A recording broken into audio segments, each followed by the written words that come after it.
What's going on, guys, and welcome to episode 466 of #AskGSM here today for Wednesday, November 2nd, 2022. I am Graham GSM Matthews. Hope you guys are doing well and having a great week so far. Thank you for sending in all the questions for this week, last week as well. Last week's episode was obviously pre-taped as I was in California for the entirety of the week, or at least most of it. Had a great time, too. Disneyland was awesome. We flew in on Monday. We went to Disneyland on Tuesday, Disney California Adventure on Wednesday, which was the second park over from Disneyland, and then flew out on Thursday. It was a quick vacation, but it was great. Very long, very busy, as is everything, usually, vacation or not, but very enjoyable. So thank you guys for bearing with me through last week's pre-taped episode. We're back to our regularly scheduled programming this week here on November 2nd, episode 466, as I mentioned, answering your questions from Facebook, Twitter, and YouTube. If you want to send in a question to the show, you could do so by tweeting me on the Twitter machine at WrestleRant with the hashtag AskGSM.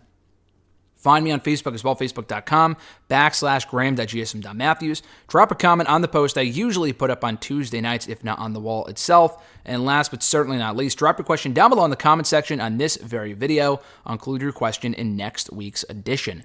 Let's get right into it here, starting with, I think it was Billy sent in a question on the video from 2 weeks ago, or from last week rather. No, it was from 2 weeks ago. At Micah Does It on YouTube sent in a question as well. So we'll answer Billy's first, and then Micah's from last week. Billy's question was, is it inevitable that whoever dethrones Roman Reigns is cashed in on by Austin Theory? I feel Triple H would do this, just like the Swerve at Clash of the Castle, with Roman retaining over Drew McIntyre. You know, I've thought for a while that is a legitimate possibility, where, like, my you know, the way that I see this playing out, my booking scenario, not necessarily what I would do, but my thought process for the last couple of months would be Cody Rhodes returning in time to win the Royal Rumble. Whether he wins the Rumble or not, I feel like that would be a great story. Ideally, I think he should. If he's back in time, it sounds like he might be. We'll see. So we have that happen at the Rumble. Rhodes faces Roman at WrestleMania, wins the championship, and then Theory cashes in soon after. Now, I don't love that theory. No pun intended. And I wouldn't do that because I feel like whoever beats Roman, as many other people have said as well, should have a fairly decent lengthy, maybe not 2 years long, obviously. We've already had that with Roman. And hopefully by that point, the championships are split. And if not, which they probably won't be at this point, maybe something happens in the next few months. It sounds like that's not going to be the case. I'm thinking they're waiting until WrestleMania. And someone else asked the question about this a little bit later on that I'll get to in a moment. But I think they wait until WrestleMania to have Cody win both belts, or whoever it is. If he faces The Rock, Roman does, I don't think he's losing that championship. They're going to have to wait even longer to have him lose that title, probably not until SummerSlam or the next Clash show or whatever it might be. That's way too fucking long to me. I feel like I can wait until WrestleMania with Roman as champion, one world title. It's only, I say a few more months. It's really like 5 months from now. April 2nd. 1st and 2nd that weekend is not for another 5 months from today. So we would have to wait another half a year, really, to get one, or rather 2 championships back. I would assume, that's my own speculation, that they'll wait until after Roman loses to break the belts back up. Ideally, you would break them back up before then. I don't think that's going to be the case, though. Anyway, so I would have Cody win at WrestleMania. Theory cashing in either that night or the next night. After all that Cody has been through, coming back from injury, only to lose it, would put him back in chase mode, yes. Will Theory be more ready by then to become world champion? Ideally, yeah. I mean, I would have Austin Theory cash in successfully. Currently, he's on a losing streak. The guy loses far more than he fucking wins. He loses almost every week. Yeah, he beat Mustafa Ali last week. What did he fucking do? Everyone beats Ali. I mean, it's a nice win. I appreciated that, but for every one match he wins, he loses another 5. So, I don't think he's winning the championship anytime soon. I don't think he should.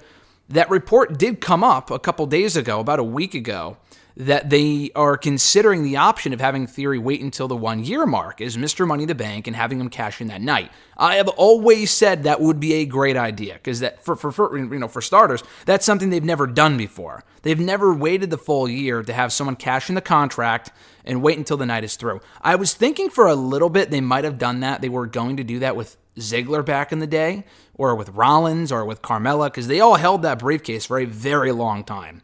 Dolph was Mr. Money in the Bank for like 9 fucking months. Rollins was Mr. Money in the Bank for almost like 10 months. 9-10 months. Carmella has missed Money in the Bank for close to a year as well. Obviously, the longest woman to hold that briefcase. I would do the same thing with Theory for a few different reasons. I think someone should beat Roman at Mania, unless we get Rock and Roman. I don't think we're getting that at this point, honestly. I feel like if we're not getting it at Mania, we're probably never going to get it. And I just don't get the feeling that we're in November now. I feel like we would start to hear rumblings that Rock is, preparing or training, or they're setting aside some time for Rock to come back to feud with Roman. We would hear around now. Not to say it's impossible, but the guy is busy enough to where he can't just say, oh, I'm taking the next couple of weeks off. I'll be back to doing my movies after WrestleMania. I mean, he can. But to do that now, I feel like would be... just to do it so close to WrestleMania, I don't see that being feasible. I think he would set some time aside early in advance. It would be right around now, I feel like, that we would hear that Rock will be free come the early spring. It becomes more of a possibility. I have heard nothing that would make me think, other than Rock expressing interest in the idea of facing Roman at WrestleMania in various interviews, which he's been doing for years, so nothing new there, that we are anywhere closer to getting Roman and Rock at Mania than we were 6 months to a year ago, if not longer than that. So I am a subscriber to the theory that we are not getting Rock and Roman, which is why I say Cody and Roman, and hopefully Cody wins. I don't know if we can go 3 years with Roman as champion, 3.5, and I love what Roman's doing, but really, to me, it's less about Roman getting stale, which he has to a certain extent, although I think they've really heated up lately with the whole Sami Zayn thing. It's more about challengers and the fact that there's only one world title on a guy that isn't around every week. That's the problem, really, more than anything else. Sorry, my phone just went off. I think if you can fix that issue, then I think everything's a lot better than it was by having someone take the second title from, Roman Reigns or whoever it might be. But to make a long answer short here, I would not have Theory cash in on whoever beats Roman, ideally at WrestleMania, whether that be Cody or someone else. I would have him wait until Money in the Bank. The thing with that is that if they don't do the Money in the Bank pay-per-view, you can't do it at the Money in the Bank pay-per-view. It sounds like they're going to have the Money in the Bank match take place at WrestleMania. So here is the problem with that.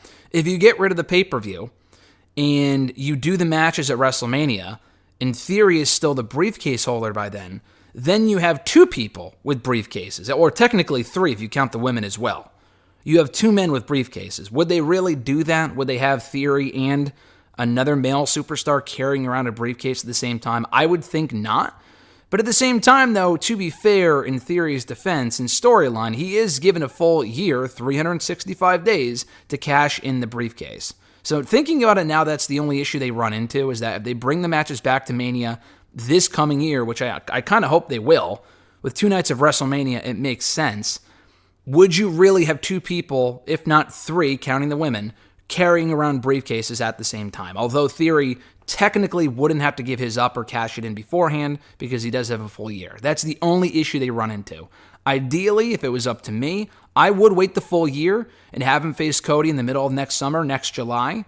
I don't know if he would cash in advance or he would attempt to cash in, whatever.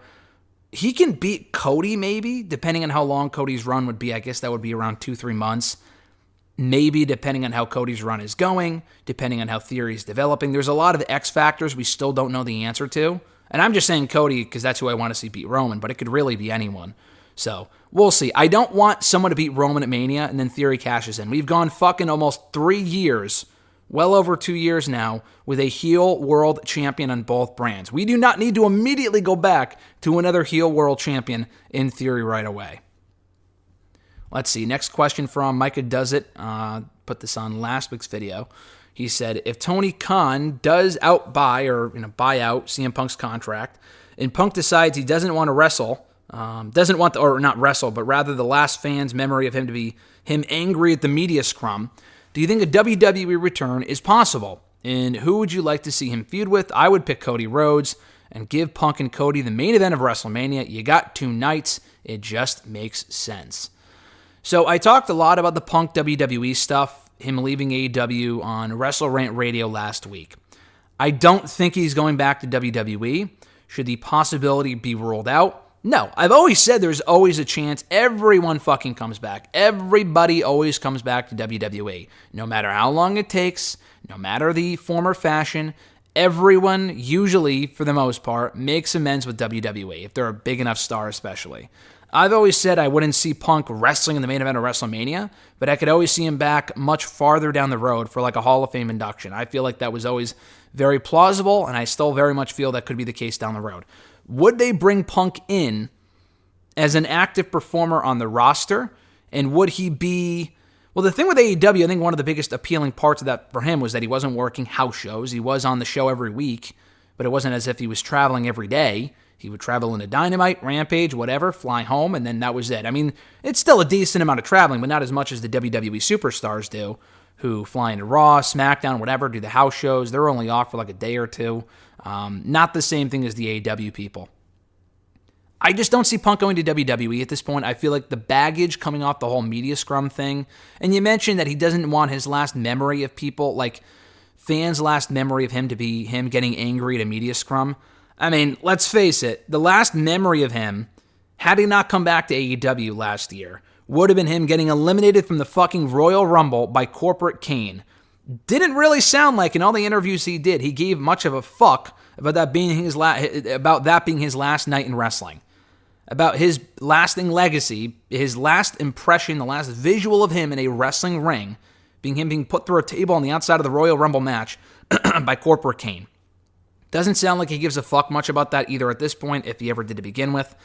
I don't want to say he doesn't care about the fans. It sounds like he cares about his fans very much. I am a Punk fan, that's very well documented. But I'm not going to sit here and say that I think he cares all this much about going out on the right note. Maybe he did in going to AEW and ending his career properly. But listen, he got a second chance in AEW. He fucked that up too, and that really is by his own fault.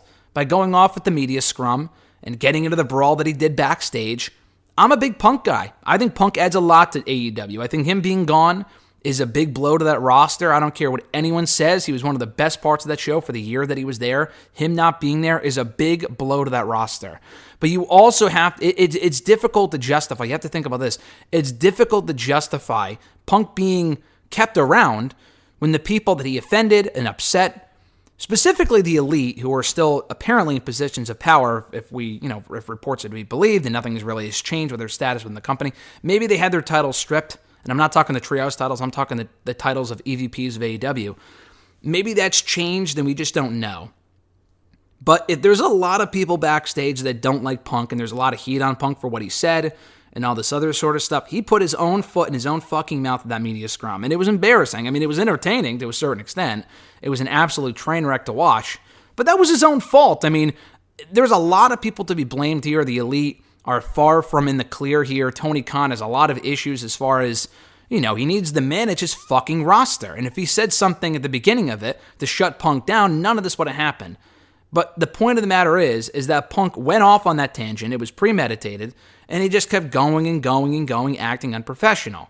And a lot of what he said, it didn't sound like he was burying the active talent on the roster, but I could see why people would perceive it that way. And I don't blame people on the roster for feeling any animosity towards Punk for the way that he acted, because AEW already wasn't doing the greatest coming into that pay-per-view. There were a lot of booking, questionable decisions, talent not being renewed, a lot of other weird decisions.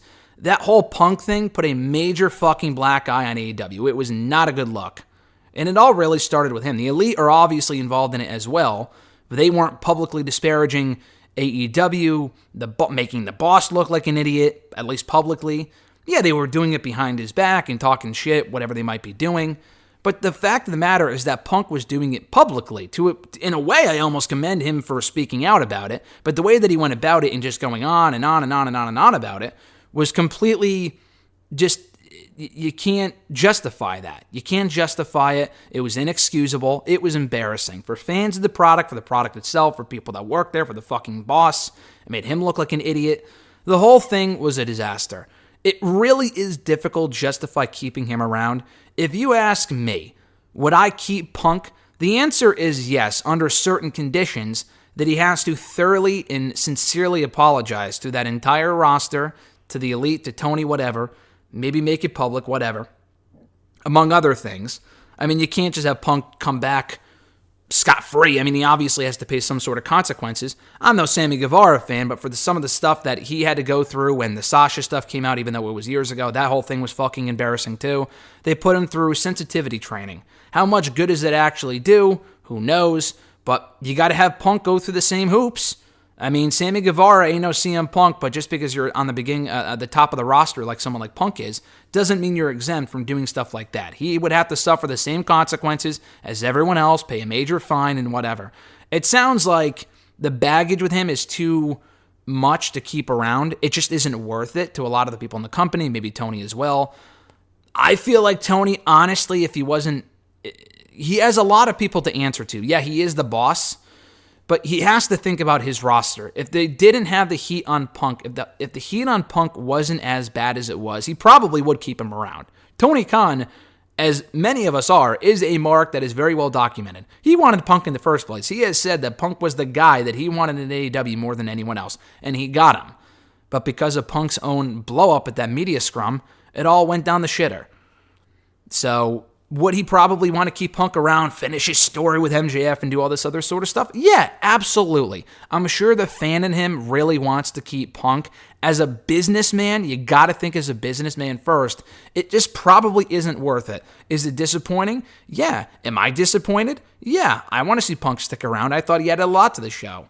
But honestly, I completely understand anyone saying he's got to go, he's a cancer, whatever it might be. Does everyone in that locker room hate him? Absolutely not. I mean, FTR have spoken up on his behalf many times before, as other people have. Powerhouse Hobbs, I know, was close with him among other people backstage. Obviously not Colt Cabana and people like that, and people within the elite circle. They just don't mesh well. Listen, if it wasn't as egregious, honestly, if it was just the media scrum, this whole thing could probably be avoided. The brawl was really what put it over the top. It was a combination of the two. If it was just the media scrum and he came back and apologized and they put their shit aside and they worked together for the betterment of the business and they made a lot of money feuding with each other, that would be great. But between the brawl stuff and the media scrum, both are awful incidents on their own. Combining them, and it sounded like Punk was the reason behind both of them. And I'm talking about the brawl. With the media scrum, it was very obviously his fault. The brawl, we weren't there for. We don't know all the details. From what we can gather, Punk was the instigator there as well that took it to that next level. Although I'm sure the Bucks and Omega fought back, and they shouldn't be EVPs anyway. They probably shouldn't have been to begin with. Having talent in that role while active on the roster is never a good idea. But listen, I know I just kind of went on a major tangent about this to answer your question. My point is if that's the reason why AEW won't keep him around, I wouldn't think, although Triple H may have softened on the idea of bringing him in, which I would imagine him to, if it's what's best for business, that's their catchphrase, but it's true. If it's what's best for business, they'll make it happen. It is still very possible. I could see Punk going there just out of spite, but he has talked a lot of fucking shit about that show. And not just years in past years, but rather just even recently, before All Out, he was talking shit about the product. Oh, Vince being gone doesn't make a difference. I don't care, blah, blah, blah. He has expressed zero interest, as much interest as Dean Ambrose has, as Jon Moxley has in going back. And we all know Jon Moxley ain't going back anytime soon, if ever. If he had that same mindset again, anything can change, he would look like a major fucking hypocrite. And I'm not sure Punk would want to deal with that, would want to deal with the idea of him looking like a hypocrite and whatever, and I guess he has no issue in looking bad coming out of that media scrum, but hypocrisy, not to say he is or is not a hypocrite, I don't know the guy personally, but he talked a lot of shit about that company, a lot of shit about Triple H, and a lot of shit about being a part-timer in the past. So for him to turn around and agree to a deal to go back and be a part-timer probably would not make him look all that great, and he probably would draw the line there, I would imagine. He may not even want to go back. Triple H may not want to back. And there's a lot of people in the company that probably don't even like CM Punk for all the shit they've talked about, for all the shit that he's talked about them, the company, people that were there when he left and are still there now, that he cut ties with when he left wrestling, was kind of a dick to. I mean, why would anyone really want to see him back? I mean, I could see the minority of people like me who enjoy Punk, but a lot of the people there, whether they've had interactions with him or not, seemingly just don't have any real interest in seeing Punk back. He was given one more chance in AEW. We thought he kind of softened with old age, and clearly not. He's still got a chip on his shoulder if he went off the way that he did at that media scrum. Regardless, who else was at fault? So, again, to make a long answer short here, I don't really see him going back. Giving him the main event of WrestleMania, you can't really reward bad behavior. Swooping in and taking a top talent from your competition from a business standpoint does make sense. You got to think of the repercussions talent-wise. If they bring in Punk, does that deter other people in an AEW from going to WWE? If they're bringing in Punk, and I don't like Punk, why would I want to go there? Yeah, the booking might be better sometimes, but if Punk's there, what kind of message does that send? And Triple H ain't dumb. He's a smart businessman. You got to put that first over personal feelings and being a fan and everything else. It just doesn't send the best message in the long term. It might seem like a good idea in the moment. Oh, Punk's back. This is awesome. Long term, probably would not be for the better. And how many good years does he have left anyway? Coming off of 2 major injuries. The guy's 40-something years old. Triple H doesn't really seem like he's super high on using part-timers anyway. I know Roman Reigns is a part-timer. He didn't put the championship on him. He was already champion when he took over creative a couple of months ago. He's using Brock. Cool, but this is the first time Brock has not been in the championship picture in 5 or 6 years. That is entirely Triple H's doing. If Vince was still in charge, I guarantee you Brock would be back in the fucking title picture right now. I guarantee you. It's just one of those things where, I just don't really see it being a positive in the long run. So, no, I don't see Punk and Cody Rhodes being the main event of WrestleMania. I'm not even really sure why that would make sense. Just because they had no issues in AEW. Cody even went on Twitter the other day and said he did not leave AEW because of CM Punk. Could he be lying? Sure. I don't buy for a second that's the case, though. I don't buy for a second that he's lying about Punk and he actually did leave because of Punk. I don't think that had anything really to do with it at all. The money, maybe. He may have been mad that Punk was being paid more than him, but even if all of this was true, they would not bring it up anyway in WWE. They don't reference AEW. Very rarely. Very rarely. Rollins made one subtle dig at the Elite in AEW when him and Cody were feuding earlier this year. That's it. And that was over like a 3-month program. I wish they did delve into it more, but they just don't do that sort of thing. They don't mention AEW as much as AEW does WWE. It's kind of comical in certain ways. No, there's no real reason to do Cody and Punk. Punk never got his main event match in Mania. Does he even give a fuck about that at this point? I would imagine not. He kind of took a shot at the whole WrestleMania thing about a year ago anyway, when he was like, oh, buy one, get one free or whatever it was. For him to then go back, Cody took a lot of shots at AEW as well. I'm not saying that he didn't, but it seems like the animosity, Cody at least had some sort of working relationship with them to where he got his name back at the very least. For all the pot shots he took at them, which were very fucking dumb, Punk, it seems like he has real bad blood with the people in that company and Triple H as well. For him to want to go back, for Triple H to want him back, for the people in the company to want him back, none of that looks likely right now. So I think we could just put that idea to rest. Not to say it can't happen, not to say I wouldn't be happy to see him in WWE to a certain extent, but just thinking from a business standpoint and long-term wise, probably not the smartest call. Next question comes from No L from Facebook. Do you think it's time for Mandy Rose to go back to the main roster? Yeah, when her reign is over. I will say this, I am not a fan of doing Alba Fire and Mandy Rose again. I said this on Twitter last night during NXT. I mentioned this in my review. Alba Fire, by, 2 weeks from now they're doing the next match? By that point, she will have gotten 4 fucking title shots this year alone. I love the former Kaylee Ray. She's great. But she got a title shot at Vengeance Day. She lost. She was involved in the 4-way at Stand and Deliver. She lost. She was at Halloween Havoc in a title shot, and she fucking lost. The interference from Toxic Attraction has grown very tiresome. So it's not as if she's lost clean, but the matches have been no good. They don't have good chemistry. The interference finishes are bad. Didn't she already attempt to take out Toxic before Halloween Havoc anyway? Didn't she face JC or something? She took out Sonya. I don't know. I just don't really see why this would be any different. Oh, just because she put Gigi through a table last night, that means she's out of the equation? I don't know, man. I'm kind of done with the whole Alba Fire, Mandy Rose thing, and whoever beats Mandy should really benefit. Yeah, is it better than Nikita Lyons? Obviously, because Nikita Lyons is terrible. She had her best match to date alongside Zoe Stark in that tag team title match last week. They're having a rematch of those tag titles next week. Nikita Lyons is not that person. Even now, although she's improved, is not that person to take the belt from Mandy, and we're not waiting another 6 fucking months of Mandy as champion. She has clearly run, she said it in her promo last night, she has clearly run through the entire division. Because if she didn't, they would have someone ready for her to face. Mandy has faced literally everyone there is to face. She even had a feud with fucking Wendy Chu a couple of months ago. I mean, that is digging deep in the bottom of the barrel there. She's faced Kaylee Ray a million times. She faced Cora Jade a bunch. She beat Raquel for the belt. She beat Zoe Stark already. She beat Indy Hartwell on TV. She's beaten Roxanne Perez a couple times. If you're going to go back to the well of someone that Mandy's faced before, Alba Fire, to me, I like her, but the fact that she lost 3 times and would get a 4th title shot and all of a sudden she wins, if you get a million title shots, you're bound to win eventually. It's not really all that impressive. She doesn't really benefit. It doesn't really do much for me. Mandy, it is time for her to go to the main roster. Alba Fire is already established. She was NXT UK Women's Champion for 2 years or something? I mean, she was champion for a long time. She doesn't really benefit by beating Mandy Rose. Honestly, I would have it be Roxanne Perez. She has the momentum anyway. She just beat Cora Jade at Halloween Havoc. Yeah, she lost to Mandy Rose a couple of months ago because she got fucked over by Cora Jade. She took out Cora Jade, and now it's time for Roxanne Perez to get her title shot, one-on-one, no interference, and she wins. It's not that difficult. The difference between Roxanne and Alba is that Roxanne has had 2 matches with Mandy, lost both. One of them was a non-title match. The other one was a championship match. Alba Fire's had 3 matches with Mandy, one of which being multi-women, but she lost every single one of them.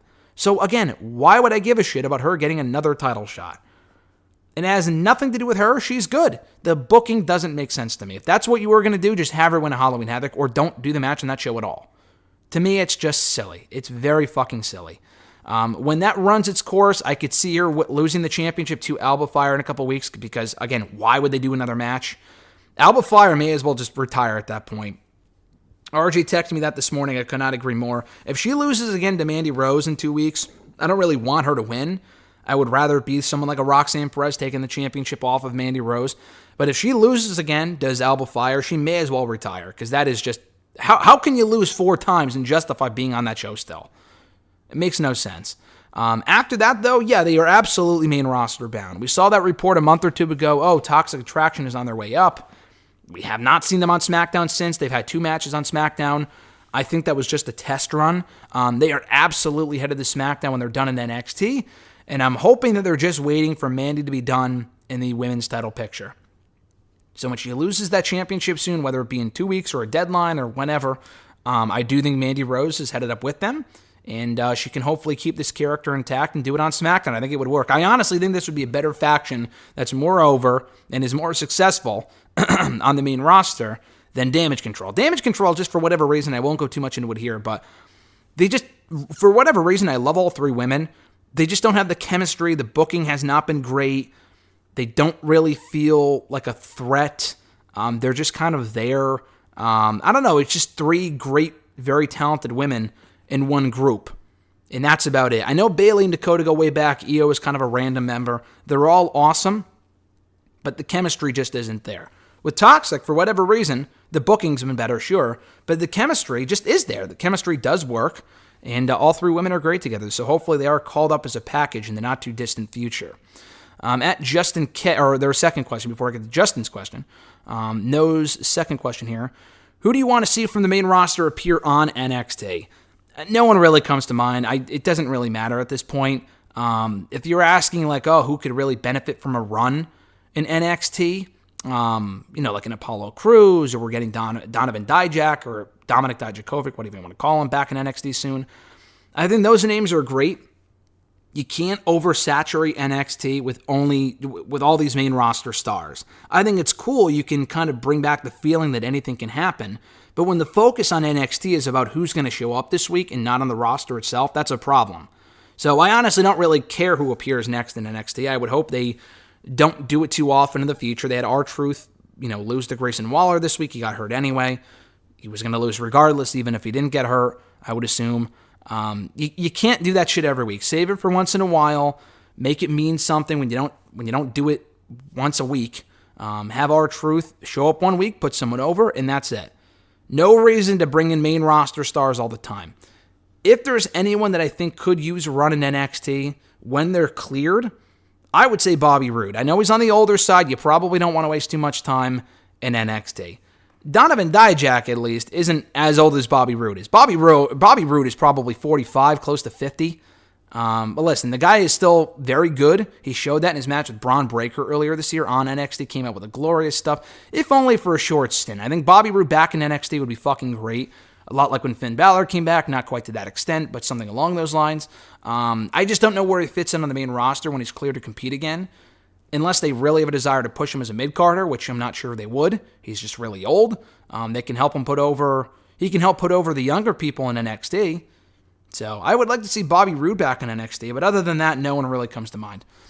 Justin K. from Facebook, their first question was, I have followed your hashtag GSM for GM mode in WWE 2K22, and I came up with the idea of bringing back the WWE European title to the main roster in my GM/Universe mode, but only for European talent.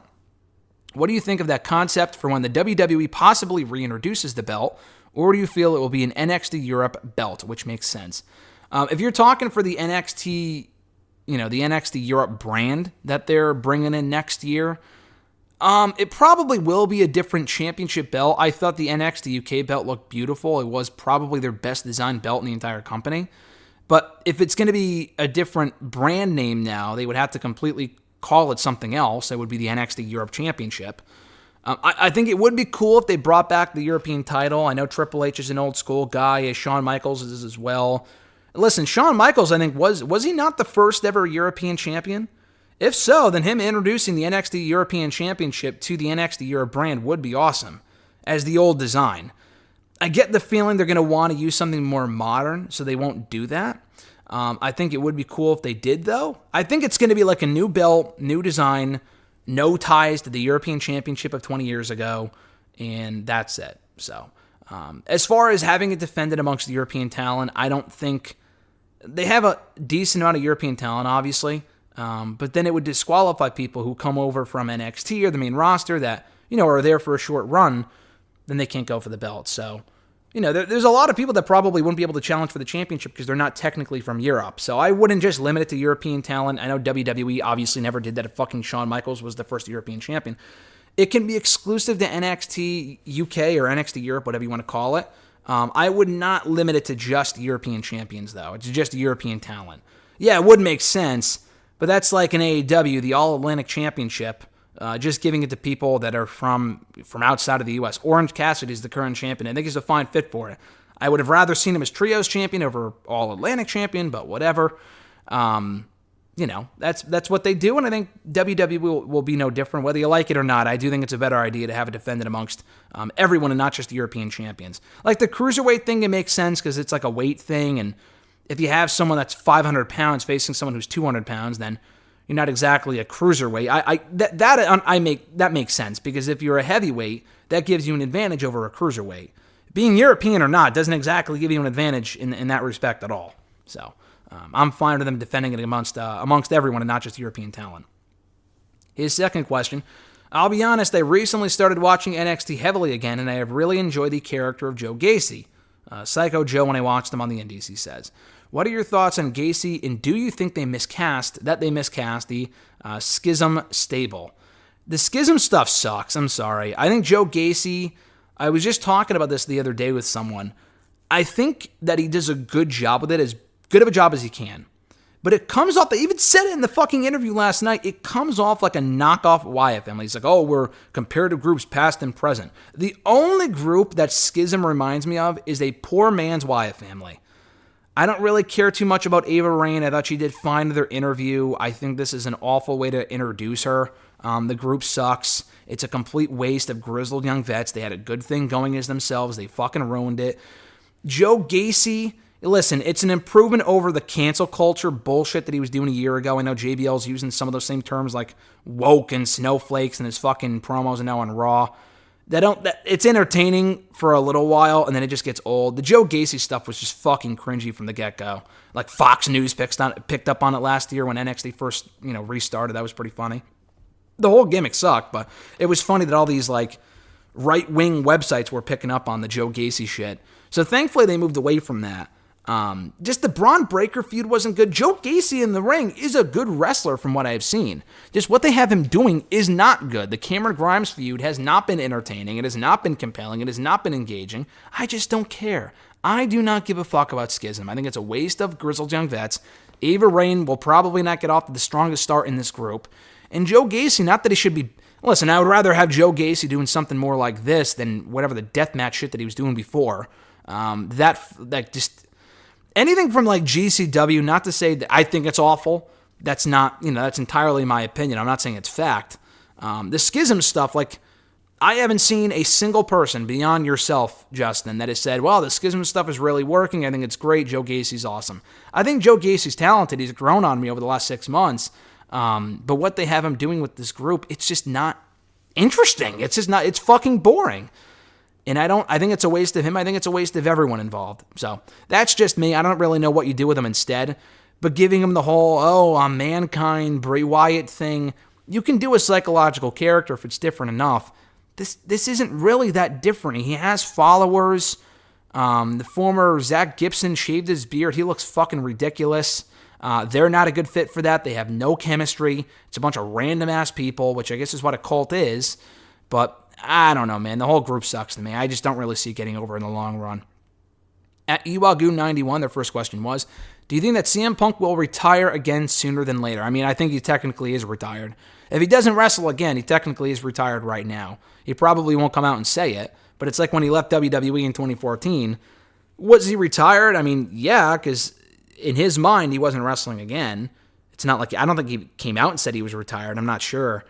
Yeah, I think he's probably done. I hate to say that. I do want to see Punk go out on a better note, but it was his own fault. It wasn't like he got these 2 injuries and he can battle back. I mean, he did get injured, but the way that his AEW run seemingly ended with the all-out shit, that whole controversy, is entirely his fault. I mean, there's a lot of other people at fault as well, like I said earlier, but he was the one that kind of started it and brought it to the light in that media scrum and went on about it for 20 minutes. It was embarrassing. So, I hate to say it, but Punk probably is done in the ring. I could see him going into the WWE Hall of Fame at some point, but like bringing him back to WWE is a risk. AEW bringing him back in would be even a bigger risk. Does not send the best message at all to the talent about what is allowed and what should not be, tolerated and whatever. And I don't see him going to New Japan to wrestle there or Ring of Honor's in AEW. I don't see Punk in fucking Impact. I don't think they can afford him. So I think Punk probably is done in wrestling, yes. I hate to say it, but it's probably over for him. Next question, who do you think will face Chris Jericho for the Ring of Honor World Championship this week? I'm thinking either Eddie Edwards or Davey Richards. I don't know why those names are coming to mind.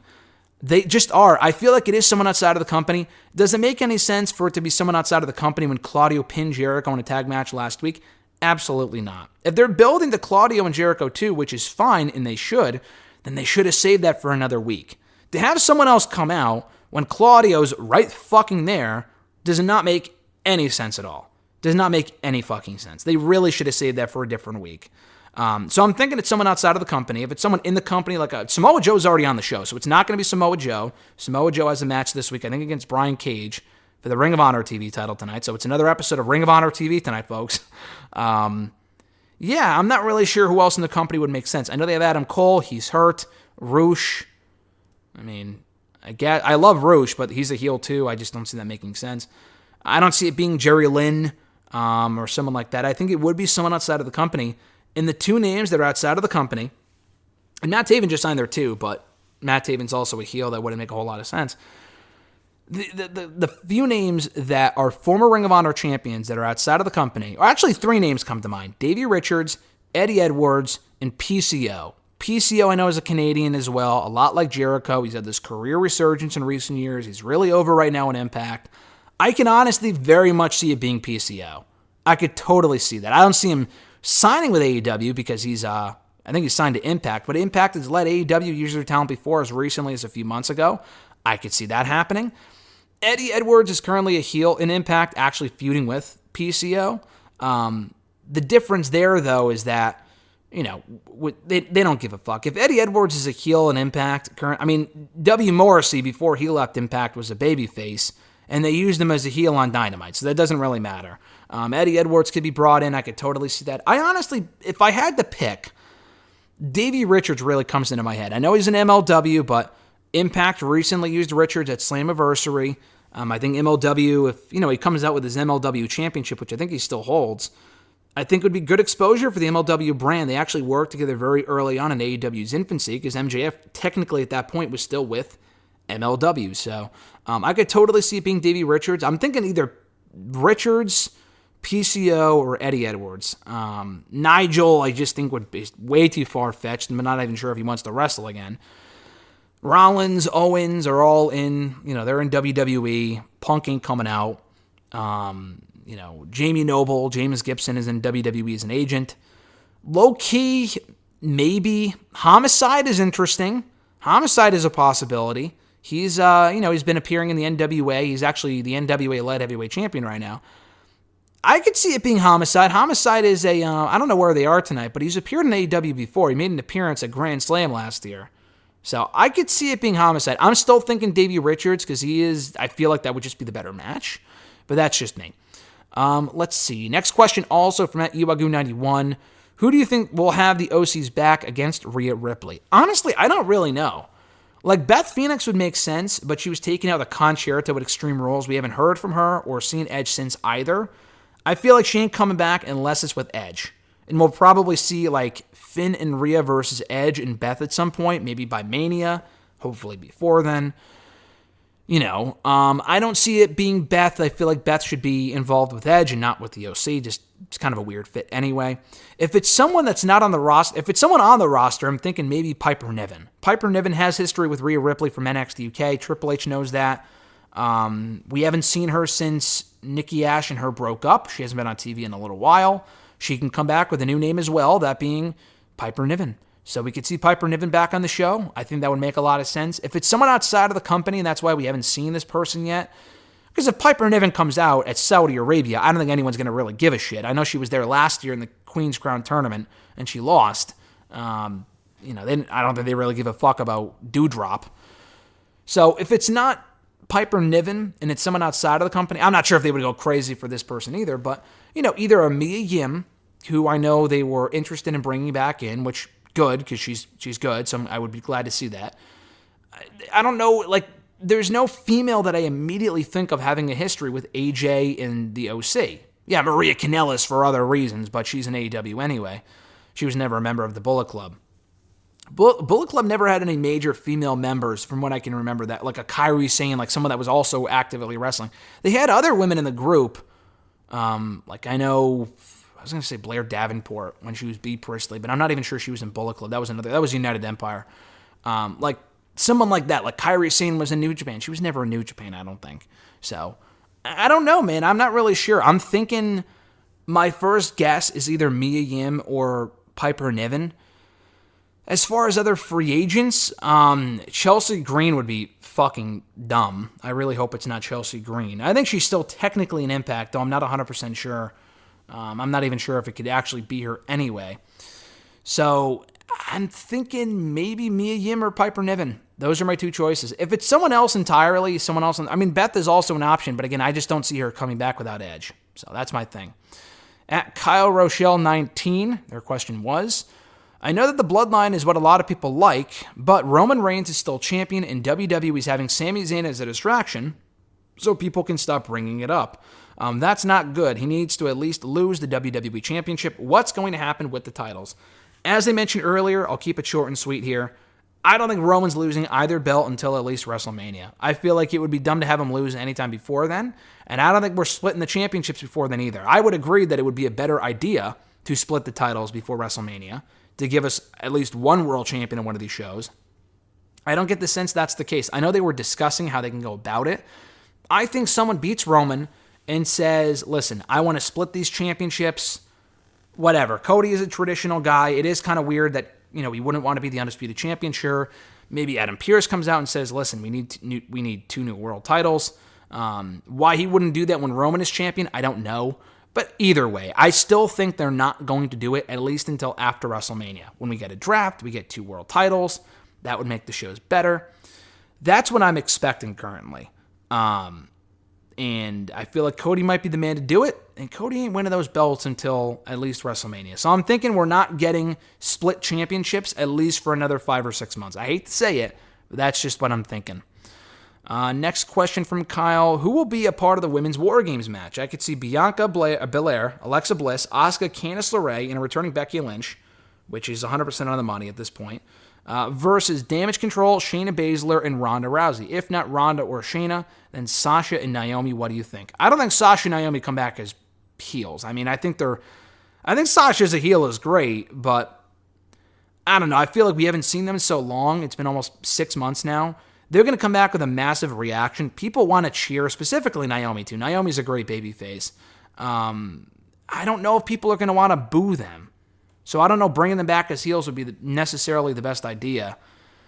Ronda and Shayna, that could make sense. Ronda's not really doing anything right now, so those are all Raw people. Those are all Raw people you mentioned. So having a lot of Raw women and then just 2 SmackDown women would be weird. Like, I'm not really sure why Ronda and Shayna would care to team up with Damage Control.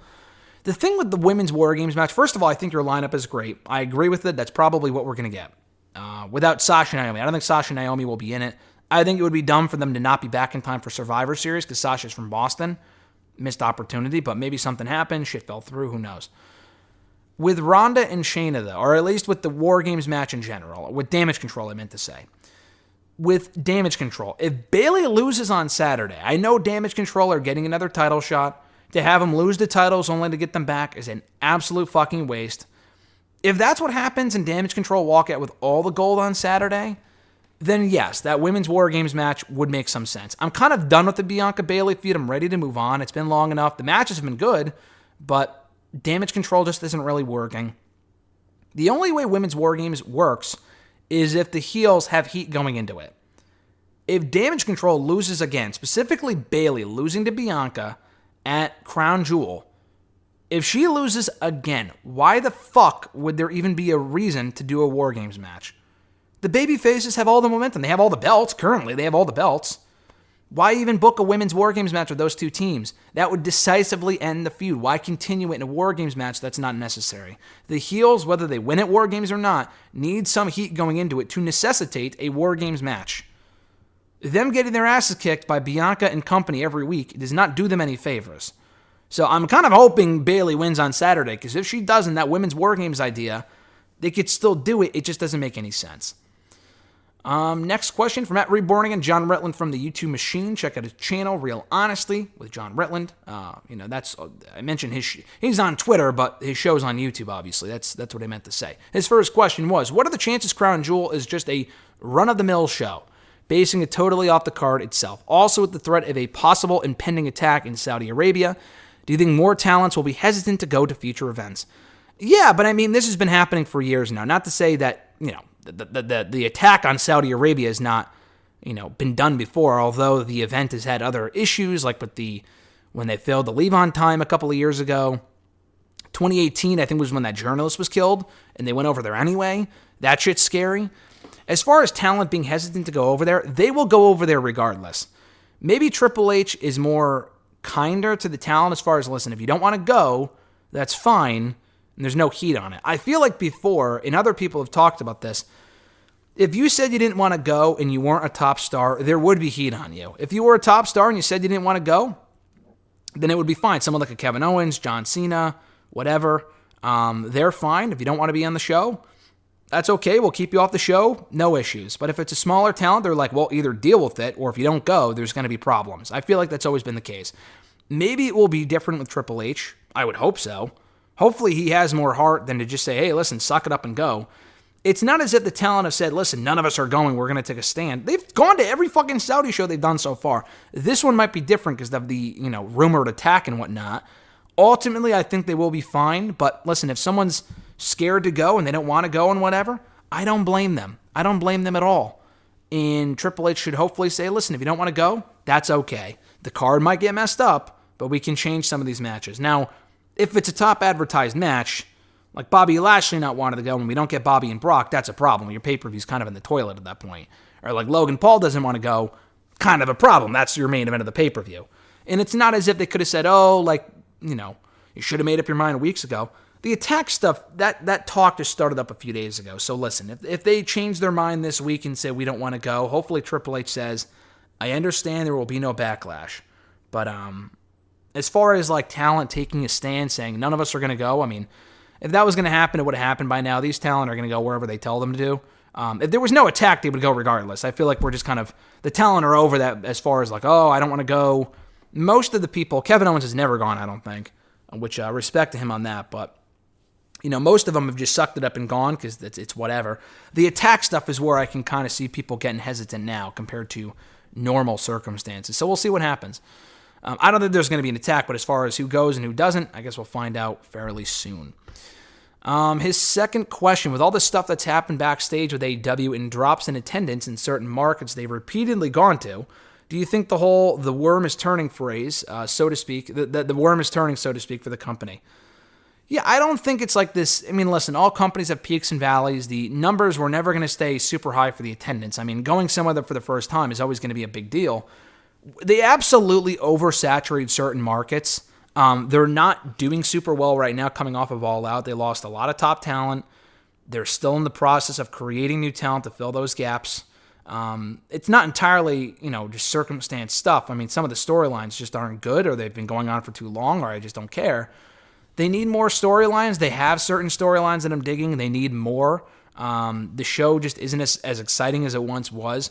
Not having Punk, not having the Elite are all problems. Adam Cole got hurt, among other people. There's a lot of people that just aren't there right now, and other people that are there that just aren't doing anything. So they have a lot of booking issues right now as well. The women's division is still a mess. They brought in Paige. Great. Let's get something going here. They kind of are, which is good. The ratings aren't awful. The ratings are doing just fine from what I can tell. But they're kind of in this dry spell right now. I feel like it will bounce back. I don't think AEW, the bloom was off the rose a while ago. But it's not as if, it's all doom and gloom. They're going to close. They're going to get kicked off TBS, TNT, whatever. I don't see that. Not to say it's impossible. The way that I see it going, I just see them being in this kind of plateau for a little while, and then they'll kind of go back up to the next high. So that momentum was never going to last forever, especially before all the controversy broke and people got hurt. Shit like that happens. So we'll see what they do in the future going forward to kind of bounce back from that. I'm hoping they kind of get back to their good string of shows and programming and storylines and get back to what it was earlier this year before all this shit happened. I think it's inevitable that the company will bounce back. It's just hard to say when that exactly will be. But to see them kind of cold right now, the product being cold, attendance not being great, ratings being okay, doesn't overly surprise me because it was bound to happen at some point. At noob_n_co.tv, what matches do you think we're going to see at Ring of Honor Final Battle? His card consists of Chris Jericho versus Low Ki, Daniel Garcia versus Bryan Danielson, Mercedes Martinez versus Max the Impaler, FTR versus The Kingdom, Samoa Joe versus Brian Cage. Those are my match predictions for Ring of Honor Final Battle. Joe and Cage they're doing tonight for the TV title, the Ring of Honor TV title. So unless Cage wins the belt and they do a rematch on that show, I don't see them doing it again on that show. I don't really know what they're going to do. Final Battle's not for another 6 weeks. They have teased Kingdom and FTR, so you're probably on the money about that. They might do FTR and the Gun Club before then, and then save Kingdom and FTR for that show. I expect that to happen as well. Mercedes, I don't know what her status is. She's been hurt for months now. She said that. They made that clear at one point. I don't know when she's expected to be back. She's been gone for a while. You would think they would just vacate the title, but no one probably even remembers that it exists. It's probably why they haven't done anything. Like, an interim Ring of Honor World Champion, Women's Champion. Like, no one really gives a fuck. She probably shouldn't be champion if she's not around, but whatever. Max the Impaler is not a bad pick, though. I mean, she's done some stuff in Ring of Honor. MLW. Was it MLW? She was in NWA. She did some stuff in AEW, too. So she's made the rounds. Or she was in Impact, too. I think she hasn't been in MLW, but she did stuff in Impact. She did stuff in Ring of Honor previously, AEW and Dark, and the NWA most recently. So, yeah, her facing Mercedes would make sense. As far as the other matches, Low Ki versus Jericho, to me, that's not really a marquee main event for that show. I assume they do Jericho and Claudio at Full Gear. For Final Battle, Low Ki's possible, but Low Ki just has not been relevant in so fucking long. I'm sure that would be a good match. If Low Ki showed up tonight, I would be excited. But as a pay-per-view main event, as an advertised pay-per-view main event, that just doesn't sound like a pay-per-view main event. I'm sorry. Would Eddie Edwards or Davey Richards be a better fit? Sure. I could see it being Samoa Joe. Samoa Joe would make sense. Samoa Joe and Jericho is a pay-per-view worthy match. And if they don't want to wait until Revolution, because I don't know how long Jericho is going to be champion for, Final Battle would probably be the place to do it. I don't know if Joe would still be TV champion by then. He might lose it tonight to Brian Cage. That's very possible. Honestly, there's a good chance Cage wins tonight, because otherwise, why are they having Cage and fucking the Embassy and the Kingdom take all their L's to Samoa Joe and Wardlow? So they have to lose at some point. It's very possible Brian Cage wins tonight, and then Samoa Joe goes for the Ring of Honor Championship at Final Battle. I could totally see that happening. Could you do Danielson or Garcia versus Jericho on that show? Sure, I don't know if they want the storyline to wrap up at that point, though. I think Danielson, Garcia beating Jericho in the main event of that show would be awesome, and it would be the main event, no doubt about it. Is that the right time to wrap up the story? I don't know. It depends how much longer the Jericho stuff goes for, if it loses juice. Him facing former Ring of Honor champions is cool. I'm all for that, so we'll see how much longer it goes for. But if they don't want to do it on that show, then Joe and Jericho would make sense. Garcia and Danielson's like the only match I have an issue with, just because we've seen it before. They had that awesome 2 out of 3 falls match a couple of months ago. I know Garcia turned on Danielson, but I'm so fucking done with that feud. Danielson feuding with Jericho, with Garcia, the entire Jericho Appreciation Society has been going on for 6 fucking months. I just don't care. So I really hope they don't do that, because Danielson cannot keep on losing, and Garcia should probably not be losing to Danielson. And Danielson already beat him a couple months ago, so what's even the reason for doing it? So I don't really want to see the match at all, to be honest, at this point. We've seen it enough. They had a great final third installment a few months ago. That's it. Time to move on. Last 2 questions. First from at Prince of S2. Their question was, who are some wrestlers you wish could or should delve into acting in film? Who has the most potential in either talent or star power? I mean, I know he did a film when he was away from WWE, but Bray Wyatt. Bray Wyatt seems like the perfect fit for the silver screen, doing either horror movies or whatever. He can play a variety of characters and do it exceptionally well. So Bray Wyatt to a T. I would love to see whatever movie he did when he was gone. I hope he did more than that. WWE should allow more people to do movies like that, and not just WWE studio shit. I think that'd be great. Even if that meant he was off the show for a couple months, month or two, it would be worth it, because people would say, oh, WWE superstar Bray Wyatt, let's watch him on Raw if he's such a good actor, or on SmackDown, whatever. Bray Wyatt and MJF, I know MJF has talked about it. MJF might only be able to play one character that he does in AEW, but I think it's worth the shot. The guy is amazing as far as his speaking skills, his passion, and whatever. Just seeing him give it a shot as far as talent. Bray Wyatt would bring star power, I think, but and be just a great actor in general. MJF would be more of the talent as far as his versatility and stuff like that, and he's also on the younger side, so I would love to see Wyatt and MJF in more films and doing stuff like that, more acting roles and whatnot. Beyond that, I've seen Becky Lynch in quite a few stuff. You know, she was on, I think she's going to be on an episode of Young Rock coming up, I heard. And she also did, what else did she do? She was on that Billion show or something. Becky's been in quite a few stuff. She was in, she might be in a new Psych movie, I think I heard at some point. So, I don't know, we'll see. Becky might be good for something like that. You know, Sasha did that one thing with Star Wars, and she did fine. I'm not sure how much more she could do acting-wise, but it's worth the shot. I think she could really bring star power. There's a lot of people who do not watch WWE that are aware of Sasha Banks now because of that role in The Mandalorian. It wasn't a major role, but she did well, so I would like to see her do more to see whether she has a knack for acting or not. And last question at E13A, a very timely question. Would you pay $8 a month for verification on Twitter? Probably not. To keep my check mark, maybe, I don't know, but that's like paying for fucking Netflix. I mean, that's $8 I could be spending towards another service that I already pay for. It's just 8 times 12 is what? 8 times 10 is $80. 11 is 88, and 12 would be 96. So I would be spending almost $100 a year for a fucking check mark that I have already had for free for well over a year and a half now. It's stupid. I won't go too much into it here, but listen, the whole paying to get verified thing is fucking dumb. It does not benefit anyone except Elon Musk. And his whole rules that he laid out for why it makes sense don't make any fucking sense. If you can just pay to be verified, how does that limit down on bots? Anyone can fucking be verified at that point.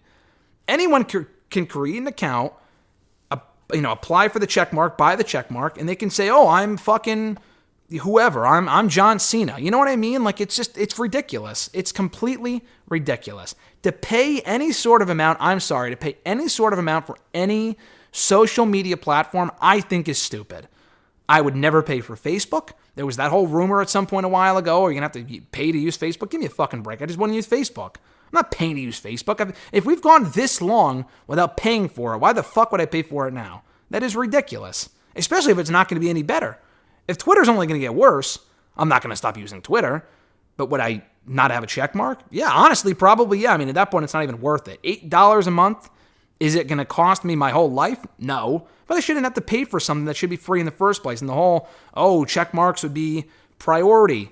At that point, you're just, it's stupid, dude. The whole thing is fucking dumb. It defeats the entire purpose of what the whole verification process is for. It's ridiculously dumb. So Elon Musk has been in charge of Twitter for not even a full week, and he's already making some pretty dumb fucking moves. It sounds like that's going to be something that's going to be made official very, very, very, very soon, which is very stupid. That whole thing is fucking dumb. So yeah, I wouldn't pay for Facebook. I pay for nothing on Twitter. I know you can pay to use Twitter Blue. I don't give a fuck about Twitter Blue. I love Twitter. I've used Twitter for almost half my life. I'm not paying to use Twitter or any service on Twitter. YouTube is that's different. The whole no commercials thing, that's a little different. But Instagram, you can pay to boost posts and stuff. If you're a company, then sure. But for my own personal use, I'm not fucking paying for shit. I'm sorry. That's stupid. It is dumb. I am not doing that. So the whole $8 a month, we can have a different discussion about it at a different time as far as why it's so stupid and why it serves no purpose. It would just encourage more people to buy a check mark. At that point, that means nothing. I'm no celebrity. Listen, the fact that I even got a check mark is kind of ridiculous because I'm no one notable. But I applied for it. I got approved. And I was like, oh, yeah, that's cool. Okay, cool. And that was about it. With other people, actual celebrities, it comes in handy because you know who's real and who's not. If everyone has a check mark again, then what's the fucking point? There's no fucking point at that point. So I would hope they can legitimately just not do that. I would really appreciate that. Please, Elon, don't fucking do it. Do not make more dumb moves that just don't need to be made. But I'll get off my soapbox and head on out of here. Thank you guys for sending in questions to the show. I appreciate it. If you want to send in a question to the show, you can do so by tweeting me on the Twitter machine at WrestleRant with the hashtag AskGSM. Find me on Facebook as well, facebook.com/Graham.gsm.Matthews. Drop a comment on the post that I usually put up on Tuesday nights, if not on the wall itself. And last but certainly not least, drop your question down below in the comment section on this very video. I'll include your question in next week's edition. Have a great one, guys. Thank you, as always, for the support of hashtag AskGSM. Feels great to be back to our regular schedule, so we will have a new episode next Wednesday. Have an awesome one. I'm Graham GSM Matthews, and I'll catch your ass down the road.